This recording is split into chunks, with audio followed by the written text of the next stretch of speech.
ಎಲ್ರಿಗೂ ನಮಸ್ಕಾರ. 2026 ಮೊದಲನೆಯ ಪ್ರೆಸ್ ಮೀಟ್ ಅಂತ ಕೇಳಿ ಅದೇನೋ ಒಂಥರದ ಕಾಕತಾಳೀಯ.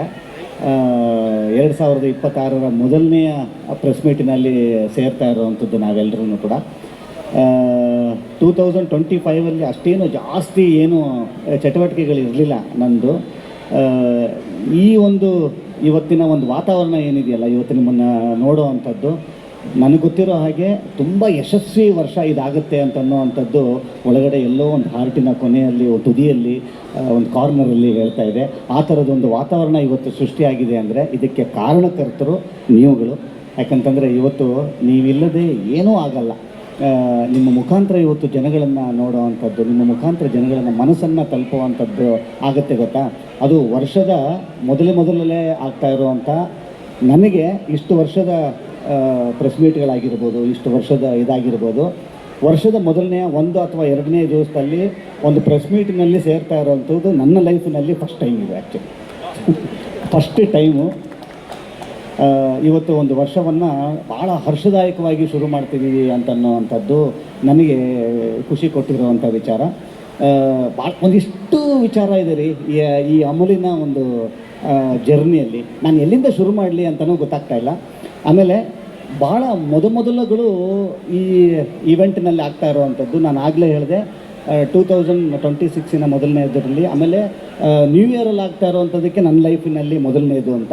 ಇನ್ನೊಂದು ಹೇಳ್ತೀನಿ, ನಾನೊಬ್ಬ ನಟನಾಗಿ ಒಂದಿಷ್ಟು ವರ್ಷಗಳು ಕಳೆದು ಒಂದಿಷ್ಟು ಪ್ರೆಸ್ ಮೀಟ್ಗಳಾಗಿದೆ. ಆದರೆ ಹಾಡುಗಾರಿಕೆ ಅಂತ ಬಂದಾಗ ಹಾಡುಗಾರಿಕೆಗೋಸ್ಕರನೇ ಒಂದು ಪ್ರೆಸ್ ಮೀಟು ಅಂತ ಈ ಥರದ್ದು ಒಂದು ಇದು ಆಗ್ತಾ ಇರುವಂಥದ್ದು ನನ್ನ ಲೈಫ್ನಲ್ಲಿ ಫಸ್ಟ್ ಟೈಮ್. ಆ್ಯಕ್ಚುಲಿ ನನಗೂ ಫಸ್ಟ್ ಇದು ನೋಡಿ, ಈ ಥರದ್ದು ಮೊದಲುಗಳು ಆಗಬೇಕು ಅಂತ ಅನ್ನೋದಕ್ಕೆ ದೃಢವಾದಂಥ ಒಂದು ನಿರ್ಧಾರ ತಗೊಳ್ಳುವ ಗಟ್ಟಿ ಮನಸ್ಸಿರಬೇಕು, ಗಟ್ಟಿ ನಿರ್ಧಾರ ತಗೊಳ್ಳುವಂಥ ಹುಮ್ಮಸ್ಸಿರಬೇಕು.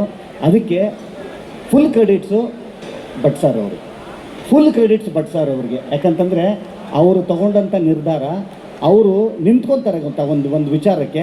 ಅಲ್ಲಾಡಲ್ಲ ರೀ, ಅವ್ರನ್ನ ಅಲ್ಲಾಡ್ಸೋಕ್ಕೆ ಆಗಲ್ಲ. ನಾನು ಒಂದೇನೋ ಒಂದು ಗೆರೆ ಹಾಕಿ ಅಲ್ಲಿ ನಿಂತ್ಕೊಂಡ್ಬಿಡ್ತಾರೆ. ಎಲ್ಲ ಮಾಸ್ತರ್ ನೀವು ಬರಬೇಕಿಲ್ಲಿ, ಬರಬೇಕು ಅಂತ. ಎಲ್ಲಿಂದ ಶುರು ಮಾಡ್ತೀನಿ ಹೇಳ್ತೀನಿ ಕೇಳಿ. ಆಗಲೇ ಸರ್ ಹೇಳಿದಾಗ ಇವರು ಅಷ್ಟೂ ಜನ ಹೇಳ್ತಾಯಿದ್ರು ಚೆನ್ನಾಗಿ ಆಡಿದ್ದೀನಿ ಅಂತ. ದೇವರಾಣೆ, ನಾನು ಸಿಂಗರ್ ಅಲ್ಲ. ನಾನು ಯಾವುದೇ ಥರದ ಸರಿಗಮ ಪದನಿಸ ಒಂದು ಶಾಸ್ತ್ರೀಯವಾಗಿ ಕುತ್ಕೊಂಡು ಎಲ್ಲೂ ನಾನು ಒಂದು ಹಾಡನ್ನು ಹಾಡದಂಥವ್ನು ಕಲಿತಂಥವನಲ್ಲ. ಆದರೂ ಕೂಡ ಈ ಸಂಗೀತದ ಒಂದು ಜರ್ನಿ ಇದು ಸಾಗಿ ಇಷ್ಟು ವರ್ಷ ಹಿಂಗೆ ಬರ್ತಾ ಇದೆ ಅಂತ ಅನ್ನೋದಾದರೆ ಅಷ್ಟಕ್ಕಷ್ಟು ಆಶೀರ್ವಾದ, ಅಷ್ಟಕ್ಕಷ್ಟು ಕ್ರೆಡಿಟ್ಸು ರಂಗಭೂಮಿಗೆ ಸೇರಬೇಕು. ರಂಗಭೂಮಿಯಿಂದ ಬಂದಂಥವ್ನು ನಾನು, ಕೇಳ್ಮೆಯಿಂದ ಬಂದಂಥದ್ದು. ಇದು ಹೆಂಗೆ ಅಂತಂತಂದರೆ ಕುಡ್ಪಾಟ ಅಂತಾರೆ ಸರ್ ನಮ್ಮ ಕಡೆ. ಕುಡ್ಪಾಟ ಅಂತಂದರೆ ಅಲ್ಲ, ಎಲ್ಲ ನೋಡಿ ಕಲಿಯೋದು, ಕದ್ದು ಇದನ್ನು ಮಾಡ್ಕೊಳ್ಳೋದು. ಹೆಂಗೆ ಅಂತಂದರೆ ನಮಗೆ ಹೊರಗಡೆ ಏನಾದ್ರು ಒಂದು ಹೊಸ ಸಾಂಗ್ ಕೇಳಿ ಮನೆಗೆ ಬಂದು ಹಾಡ್ಕೊಂಡಾಗ, ನಮ್ಮ ತಾಯಿಯವರು ಶಾಸ್ತ್ರೀಯ ಸಂಗೀತದಲ್ಲಿ ಅವರು ಸೀನಿಯರ್ ಆಗಿದೆ. ಅವರ ತಂದೆ ವಿದ್ವಾನು, ನಮ್ಮ ತಾಯಿಯವರ ಅಣ್ಣ ವಿದ್ವಾನ್ ಅವರು ಸಂಗೀತದಲ್ಲಿ. ಇಷ್ಟು ಜನಗಳನ್ನು ಇಟ್ಕೊಂಡಿದ್ದೀನಿ, ನಾನೇನೂ ಕಲ್ತಿಲ್ಲ. ಅಲ್ಲಿ ಹೆಂಗಾಗೋಯ್ತು ಅಂತಂದರೆ ನಮ್ಮ ಕರೆಕ್ಷನ್ಸ್ ಹೆಂಗೆ ಬರೋದು ಅಂತಂದರೆ, ಇಲ್ಲಿ ಯಾವುದೋ ಸಿನಿಮಾ ಹಾಡುಗಳನ್ನ ಏನೋ ಕೇಳ್ಕೊಂಡು ಬಂದು ನಮ್ಮಷ್ಟಕ್ಕೆ ನಾವು ಗುನುಗ್ತೀವಲ್ಲ. ನಮ್ಮಮ್ಮ ಅಡುಗೆ ಮನೇಲಿರೋರು, ನಾವೆಲ್ಲೋ ಗುನುಗಿದ್ರೆ ಅದೆಲ್ಲ ಹೋಯ್ತು ನೋಡೋದು, ಇನ್ನೊಂದ್ಸಲ ಹೇಳು ಅಂತ ಅನ್ನೋರು. ನಾವು ಇನ್ನೊಂದು ಹಾಡಬೇಕು ಅಂತ ಇನ್ನೂ ಯಾವಾಗಲಾದ್ರು ಗುನುಗಬೇಕಾದ್ರೆ ನಮ್ಮಮ್ಮ ಅಲ್ಲಿದೆ ಅಂದ್ಬಿಟ್ಟು ಒಂದು 3 ಸಲ ಪ್ರಾಕ್ಟೀಸ್ ಮಾಡಿಕೊಂಡು ಗುನುಗ್ತಾ ಇರ್ತಿದ್ವಿ ನಾವು.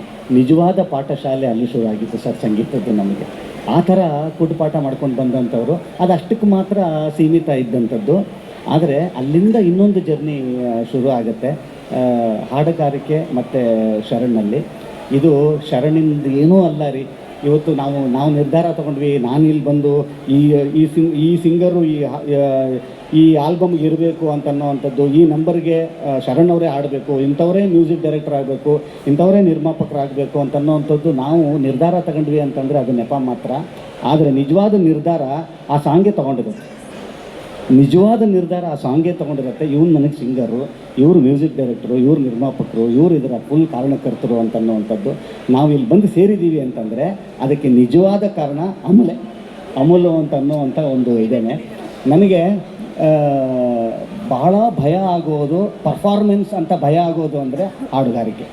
ನನಗೆ ಕ್ಯಾಮ್ರಾ ನನ್ನ ಡೈಲಿ ಬ್ರೆಡ್ ಅದು. ಆದರೆ ಮೈಕ್ ನನ್ನವ. ಈ ಮೈಕ್ ಅಂತ ಬಂದಾಗ ಸಿಕ್ಕಾಪಟ್ಟೆ ಪ್ರಾಕ್ಟೀಸ್ ಬೇಕಾಗುತ್ತೆ. ಪ್ರಾಕ್ಟೀಸ್ ಮಾಡ್ಕೊಂಡು ಕೆಲವು ಸಾಂಗ್ಗಳು ಕಚ್ಕೊಂಡ್ಬಿಡುತ್ತೆ, ಮುಂದಕ್ಕೆ ಹೋಗೋದೇ ಇಲ್ಲ, ಕಾನ್ಫಿಡೆನ್ಸೇ ಬರಲ್ಲ. ಈ ವಿಚಾರಕ್ಕೆ ಅಂತ ಹೇಳ್ತೀನಿ, ಇದ್ರ ಜರ್ನಿ ಹೆಂಗೆ ಶುರು ಆಯಿತು ಅಂತ. ಇವರು ಫಸ್ಟ್ ಟೈಮ್ ನನಗೊಂದು ಫೋನ್ ಮಾಡ್ತಾರೆ, ಮಾಸ್ಟರ್ ಒಂದು ಸಾಂಗ್ ಮಾಡಿ